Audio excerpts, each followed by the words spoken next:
Tea கடை kitchen சொந்தங்களுக்கு வணக்கம். இன்றைக்கி ஒரு அருமையான டேஸ்ட்டில் டீ கடை வெங்காய பக்கோடா எப்படி ஈஸியாக செய்யணும் அப்படின்னு தான் பார்க்க போகிறோம். நம்மள நிறைய பேருக்கு வீட்டில் வெங்காய பக்கோடா போடும்போது அதிகமாக வர்ற மிஸ்டேக் என்னன்னு பார்த்தீங்கன்னா, எண்ணெயில் அள்ளி போட்ட உடனே மாவு தனியாக வெங்காயம் தனியாக பிரிஞ்சிரும். இந்த மிஸ்டேக்கை என்ன செய்கிறது அப்படின்னு நிறைய பேருக்கு கொஞ்சம் டவுட்டாக இருக்கும். இன்றைக்கி அதுக்கும் உங்களுக்கு டிப்ஸ் காத்திருக்குது. அது மட்டும் இல்லாமல் இன்றைக்கி அரிசி மாவே சேர்க்காம நல்ல மொறுமொறுன்னு எடுக்க போகிறோம். அது எப்படிங்கிறதையும் நீங்கள் தெரிஞ்சுக்க போகிறீங்க. அது மட்டும் இல்லாமல் இந்த டேஸ்ட்டை இன்னும் கொஞ்சம் அதிகப்படுத்துறதுக்கு எக்ஸ்ட்ராவாக ஒன்று சேர்த்துருக்குறோம். அது என்னங்கிறதையும் நீங்கள் வீடியோவில் பார்த்து தெரிஞ்சுக்கலாம். ஸோ வீடியோவை ஸ்கிப் பண்ணாமல் பாருங்கள். டீ கடை கிச்சனில் டீ கடை வெங்காய பக்கோடா நிறைய டிப்ஸுகளோடு இன்றைக்கி உங்களுக்கு வெங்காய பக்கோடா சூப்பராக தயார் பண்ண போகிறோம். அதுக்கு நம்ம இன்றைக்கி எடுத்துக்கூடிய வெங்காயம் வந்து 1/2 கிலோ பெரிய வெங்காயம் தான் எடுத்துருக்கோம். அதை வந்து இந்த மாதிரி அந்த மூக்கு பகுதியை நல்லா இந்த மாதிரி கட் பண்ணிடுங்க. இப்போ நம்ம 1/2 கிலோ வெங்காயம் எடுத்துருக்கோம். 1/2 கிலோ வெங்காயத்தை நான் ஏற்கனவே வெட்டிட்டேன். ஆனால் இப்போ உங்களுக்கு வெட்டுறது காமிக்கிறதுக்காக நான் ஒரு வெங்காயத்தை மட்டும் சாம்பிள் வெட்டி காமிக்கிறேன்.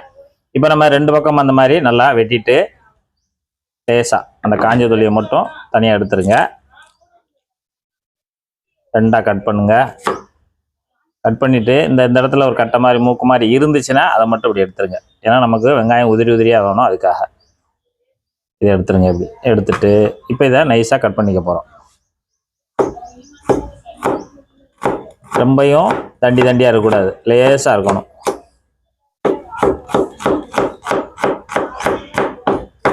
நம்ம வீட்டில் போடும்போது இந்த அளவுக்கு இருந்தால் நமக்கு அந்த மாவு போட்டு கொஞ்சம் எண்ணெயில் போட்டு எடுக்கிறதுக்கு நல்லா தோதாக இருக்கும். அதுக்காக இந்த மாதிரி போட்டு விட்டால் நல்லது. நல்லா இந்த மாதிரி நம்ம வெட்டிட்டு உதுக்கும் போது இந்த மாதிரி வந்துடணும்.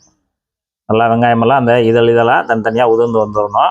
இப்போ நம்ம 1/2 கிலோ வெங்காயத்தையும் நல்லா நீட்ட வாக்கில் வெட்டியாச்சு. நீட்ட வாக்கில் வெட்டினதை நல்லா இந்த மாதிரி உதிர்த்து வச்சுருங்க. தனியாக முதைய உதிர்த்து வச்சிடணும். இப்போ நம்ம வெங்காய பக்கோடாவுக்கு இந்த வெங்காயத்தை உதிர்த்து வச்சாச்சு. இப்போ அதுக்கு மசாலா மாவு எல்லாம் மிக்ஸ் பண்ணுவோம். அதுக்கு இந்த மாதிரி ஒரு பாத்திரம் நல்லா கொஞ்சம் இந்த மாதிரி ஃபேஷனாக இருந்தால் நல்லாயிருக்கும். எடுத்துகிட்டு இதுக்கு தேவையான உப்பு சேர்க்க போகிறோம். ஒரு 1/2 டீஸ்பூனு தூள் உப்பு, ஒரு 1/2 டீஸ்பூனு தனி மிளகாத்தூள், ஒரு 1/4 டீஸ்பூனு பெருங்காயத்தூள். இப்போ நம்ம 3 பொடியும் சேர்த்துட்டு ஒரு 50 ml மட்டும் தண்ணி, ரொம்ப சேர்த்துடக்கூடாது, ஒரு 50 ml மட்டும் இதை கரைக்கிறதுக்காக. அவ்வளோதான். சேர்த்துட்டு இதை நல்லா கரைச்சி கொடுத்துருங்க.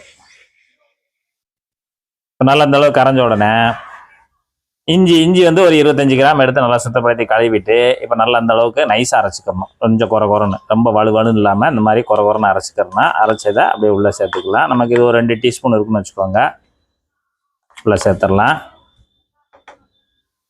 பூண்டு அதே போல் ஒரு 10 பல் பூண்டு எடுத்துகிட்டு, நல்லா பெரிய பல் பூண்டு எடுத்துகிட்டு அதையும் நல்லா இந்த மாதிரி 1-2 அரைச்சி எடுத்துக்கிறணும். அரைச்ச பக்கம் இப்படி தான் இருக்கணும். இது ஒரு 2 டீஸ்பூன் கணக்கு வரும். பச்சை மிளகா ஒரு 5 பச்சை மிளகா, மீடியம் சைஸில் ஒரு 5 பச்சை மிளகா எடுத்து அதையும் நம்ம இதேமாதிரி 1-2 அரைச்சி வச்சுருக்கோம். அதையும் நம்ம உள்ளே சேர்த்துக்கலாம். ஸ்பூன் கணக்கில் பார்த்தா அது ஒரு 2 டீஸ்பூன் வரும். சின்ன சீரகம் ஒரு 1/2 டீஸ்பூனு, பெருஞ்சீரகம் 1 டீஸ்பூனு, 2 கொத்து கருவேப்பிலை நல்லா பொடுசாக வெட்டி வச்சுருக்கோம். அதையும் நம்ம உள்ளே சேர்த்துடலாம். ஒரு கைப்பிடி அளவு மல்லி இலை, இந்த அளவுக்கு மல்லி இலை எடுத்து நல்லா பொடுசாக வெட்டி வச்சுருக்கோம். அதையும் நம்ம உள்ளே சேர்த்துடலாம். இப்போ நம்ம இஞ்சி பூண்டு மிளகாய் எல்லாம் அடித்து சேர்க்க வேண்டிய மசாலா பூரா சேர்த்தாச்சு. சேர்த்துட்டு நல்லா ஒரு தடவை அதோட கலந்து கொடுத்துருங்க. அவ்வளோதான். இது மாதிரி கலந்து கொடுத்துட்டு இப்போ நல்லா வெங்காயத்தை நல்லா வெட்டி உதிர்த்து வச்சுருக்கோம். அதை இந்த இடத்துல வெங்காயத்தை உள்ளே சேர்த்துடலாம். நீங்கள் வீட்டில் போடும்போது இதை விட கம்மியாக போடணும்னு நினச்சிங்கன்னா 1/4 கிலோவோட போடலாம். நம்ம சொன்ன மெத்தடில் அந்த கணக்கை டிவைட் பண்ணி போட்டுக்கலாம். வெங்காயத்தையும் போட்டு நல்லா அந்த மசாலோட ஒரு தடவை பிசைஞ்சு கொடுத்துருங்க. ஏற்கனவே தண்ணி கொஞ்சம் சேர்த்துருக்கோம், 50 ml சேர்த்துருக்கோம். இப்போ வெங்காயத்தில் இருக்க தண்ணி கொஞ்சம் இறங்கும். அதனால் தண்ணி நம்ம பார்த்து தான் இதில் செலவு பண்ணணும். ரொம்ப கட்டுப்பாடு வேணும். இப்போ மசாலா போட்டு நல்லா விரவியாச்சு. நல்லா இந்த அளவுக்கு விரவிட்டு இது வந்து 1/2 கப்பு மெஷர்மெண்ட்டில் 1/2 கப்பு வந்து நிலக்கடலை பருப்பு. நிலக்கடலை பருப்புனா வறுத்த பருப்பு தான். வறுத்த நிலக்கடலை பருப்பு நல்லா பொறுப்பான பருப்பை வாங்கி நல்லா தொலியெல்லாம் நீக்கிட்டு அதை மிக்சி ஜாரில் போட்டு நல்லா பொடி பண்ணிவிட்டு இந்த மாதிரி பொடி பண்ணிவிட்டு எடுத்து வச்சுருக்கேன். அது கிட்டத்தட்ட ஒரு 75 கிராம் இருக்கும் பருப்பு வெயிட்டில். நமக்கு வந்து அளவில் கப்பு அளவில் வந்து 1/2 கப்பு. இப்போ இதை இந்த மாதிரி அரைச்சி வச்சுருக்கக்கூடிய தூளை அரைச்சி வச்சுருக்கக்கூடியதை மேலே நல்லா தூவி விடுங்க. இது வந்து போடும்போது நமக்கு டேஸ்ட் நல்லாயிருக்கும். பக்கோடாவோட டேஸ்ட் வந்து சூப்பராக இருக்கும். இப்போ நம்ம அதையும் போட்டு இந்த வெங்காயத்தோடு நல்லா கலந்து கொடுத்துருங்க. நல்லா மிக்ஸ் பண்ணியாச்சு. இப்போ நம்ம கடலை மாவு சேர்க்க போகிறோம். கடலை மாவு வந்து தேவையான அளவுனா கிட்டத்தட்ட நமக்கு 1 கப்புக்குள்ளே தான் தேவைப்படும். அதனால் 1 கப்பு எடுத்து வச்சுக்கோங்க. மெஷர்மெண்ட்டில் 1 கப்பு எடுத்து வச்சுக்கோங்க. அதை வந்து கொஞ்சம் கொஞ்சமாக தான் போடணும். லேசாக அப்படி உதுத்து விடுங்க. அப்படியே உதுத்து விட்டுட்டு இப்போ போட்டு நம்ம ஏற்கனவே பிசைஞ்ச மாதிரி பிசைஞ்சிடக்கூடாது. அப்படியே இந்த விரலை வச்சு இப்படியே கோர்த்து விடணும். இப்படியே கோர்த்து விடணும். பிசைஞ்சோம்ல அது மாதிரி பிசைஞ்சிட வேண்டாம். இந்த மாதிரி கோர்த்து விடுங்க. ஏன்னா வெங்காயத்தில் இருக்க ஈரமே நமக்கு போதும். இப்படியே எதிர்த்து இந்த மாதிரி நல்லா உதிரி உதிரியாக கோர்த்து விடுங்க. இப்போ மறுபடியும் கொஞ்சம் மாவு. இப்போ நம்ம கடல மாவு சேர்க்கும் போது போட்டு பிசைய வேண்டாம். இந்த மாதிரி அப்படியே லேசாக எடுத்து பொழு பொழு பொழு பொழுன்னு உதுத்து விடுங்க. அந்த ஈரத்துலேயே அந்த கடலை மாவு ஊற ஒட்டிக்கும். இப்போ நம்ம கடலை மாவு ஒரு கப்பையும் போட்டாச்சு. கிட்டத்தட்ட 150 கிராமு போட்டு நல்லா இந்த மாதிரி விரவி கொடுத்துருங்க.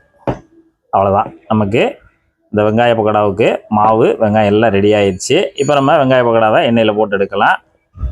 இப்போ சிலருக்கு டவுட் இருக்கலாம், இதில் எண்ணெய் ஊற்றி பிசையணுமா வேண்டாமான்னு. எண்ணெயெல்லாம் ஊற்றி பிசைய வேண்டாம். ஏன்னா எண்ணெய் ஊற்றி பிசையும் போது நம்ம திருப்பி எண்ணெயில் போடும்போது கொஞ்சம் பிரியறதுக்கு வாய்ப்பு இருக்கும். அதனால் நீங்கள் எண்ணெய் ஊற்றி பிசைய வேண்டாம். நம்ம சொன்ன மெத்தடில் இதே மாதிரியே பிசைஞ்சிக்கிட்டால் போதும். இந்த சைட்லலாம் கொஞ்சம் காஞ்ச மாவு இருக்க தான் செய்யும், ஒன்றும் பிரச்சனை இல்லை. அதை பற்றி ஒன்றும் இது பண்ண வேண்டாம். இப்போ நமக்கு மாவு ரெடி ஆயிடுச்சு. இப்போ எண்ணெயோட சூடு வந்து எப்படி இருக்கணும் அப்படின்னா, நல்லா சூடாக ஆக்கிடணும். ஆக்கிட்டு அடுப்பை வந்து மீடியத்தில் வச்சுக்கோங்க. இப்போ நம்ம எடுத்து போட போகிறோம். கையை நல்லா சுத்தமாக கழுவிடுங்க. கழுவிட்டு கொஞ்சமாக எடுங்க. கொஞ்சமாக இப்படி எடுத்துட்டு மெதுவாக அப்படியே பிரித்து விடுங்க. அந்த மசாலா வெங்காயத்தை அப்படியே பிரித்து விடுங்க. இப்படி பிரித்து விடணும். உதிரி உதிரியாக பிரித்து விட்டோம்னா அப்படியே தனியாக உளுந்துரும். இது போல் கைட்டை எடுத்து கொஞ்சம் கொஞ்சமாக பிரித்து விடணும். இப்போ வெங்காயம் வந்து நம்ம போடும்போது எண்ணெயில் எப்போயுமே இந்த மாதிரி எண்ணெய் பொங்க தான் செய்யும். எந்த வெங்காயம் சேர்த்து ஒரு பண்டம் போட்டாலும் சரி எண்ணெய் இந்த மாதிரி பொங்கி வரும். அதனால் நீங்கள் வந்து கூடிய மட்டும் கொஞ்சம் இந்த மாதிரி உயரமான பாத்திரம், அதில் முழுக்க எண்ணெய் இருக்க வேண்டாம், ஒரு பாதி அளவுக்கு இருந்தாலே போதும். ஏன்னா எண்ணெய் நமக்கு இந்த மாதிரி பொங்கி வரும்போது அதை மேட்ச் பண்ணி வரணும். இப்போ நம்ம நல்லா கொஞ்சம் வெந்து வரட்டும். உடனே கிளறிட வேண்டாம். போடும்போது நுரை நல்லா மேலே வரைக்கும் வரும். இப்போ நமக்கு அந்த நுரை கொஞ்சம் கொஞ்சமாக அடங்கிடுச்சு. இப்போ லேசாக கம்பியை வச்சுனாலும் சரி, ஜல்லிக்கரண்டியை வச்சுனாலும் சரி, ஒரு நிமிஷம் இல்லைன்னா 1.5 நிமிஷம், அவ்வளோதான். நல்லா இந்த மாதிரி பிரித்து விடுங்க. இப்போ வந்து வெங்காய பக்கோடாவை பொறுத்த அளவில் வந்து நீங்கள் ரொம்ப சூடு கம்மியாக வச்சு போட்டிங்கன்னா கண்டிப்பாக வெங்காயம் தனியாக மாவு தனியாக பிரிஞ்சிடும். அதனால் சூடு வந்து ரொம்ப முக்கியம். வெங்காய பக்கோடா போடும்போது அப்பப்போ லேசாக அந்த மாதிரி ஜல்லிக்கரண்டியை வச்சு நல்லா எண்ணெயில் சுற்றி விட்டுக்கிட்டே இருங்க. ஒன்று போல் வந்து வரட்டும். இப்போ நமக்கு இது ரெடி ஆகிறதுக்கு நம்ம எண்ணெய் அந்த மீடியமான ஹீட்டில் வச்சு ஒரு 3லேருந்து ஒரு 4 நிமிஷம் நமக்கு டைம் எடுத்துக்கிறோம். இப்போ நமக்கு ரெடி ஆயிடுச்சு. நமக்கு இந்த அளவுக்கு ரெடி ஆன உடனே இப்போ எல்லாத்தையும் நம்ம அரிச்சு எடுத்துடலாம். இந்த மாதிரி நல்லா ஒரு மாதிரி செவந்து சூப்பராக தெரியும். அந்த மாதிரி சமயத்தில் நம்ம எடுத்து வரணும்.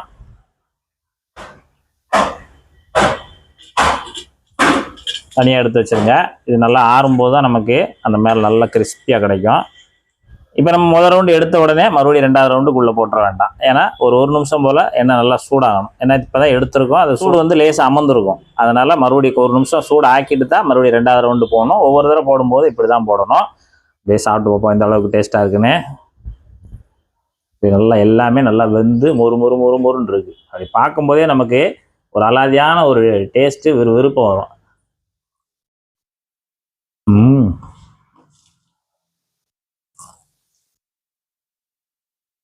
அந்த வெங்காய வடை, அந்த வெங்காய பக்கோடா, அந்த வெங்காயம் சேரக்கூடிய எந்த பொருளாக இருந்தாலும் அந்த டேஸ்ட் வந்து அப்படியே அள்ளும். நம்ம வெங்காய பக்கோடா பொறுத்த அளவில் வந்து நம்ம போட்ட அன்னைக்கு நல்லா மொறு மொறுன்னு இருக்கும். சூப்பராக இருக்கும் சாப்பிட.